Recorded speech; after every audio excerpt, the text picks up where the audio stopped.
વિસ્તારમાં આવેલ બાજવાડા શેડ શેરીનો એક જર્જરિત મકાનનો અમુક ભાગ આજે ધરાશાયી થયો.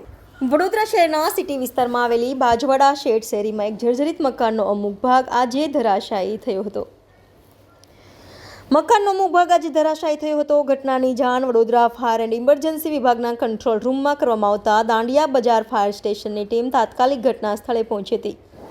ફસાયેલા 2 વ્યક્તિઓનું રેસ્ક્યુ કરી તેમને સારવાર અર્થે સરકારી હોસ્પિટલમાં ખસેડવામાં આવ્યા છે. મકાનની હાલત ખૂબ જર્જરિત છે, તેથી પાલિકાએ નિર્ભયતા શાખાને જાણ કરી છે. જીબીના સ્ટાફે વીજ સપ્લાય બંધ કર્યો છે, તો ગેસ અને પોલીસની ટીમ પણ ઘટના સ્થળે પહોંચી હતી.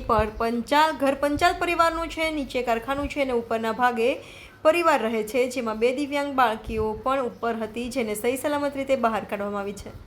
એક મહિલાને ઈજા થતાં સારવાર અર્થે ખસેડાઈ હોવાની માહિતી મળી છે. Reporter Rahul Rajput, van news, Vadodara.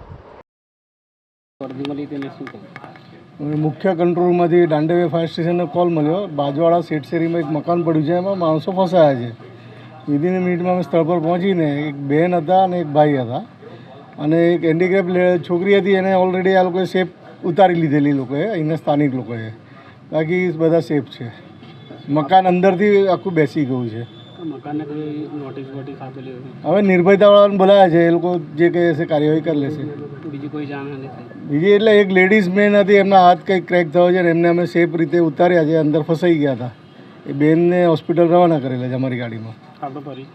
હું દાંડેવેર ફાયર સ્ટેશનથી સબ ઓફિસર રવિન્દ્ર કદમ. Subscribe now and press the bell icon. Never miss an update.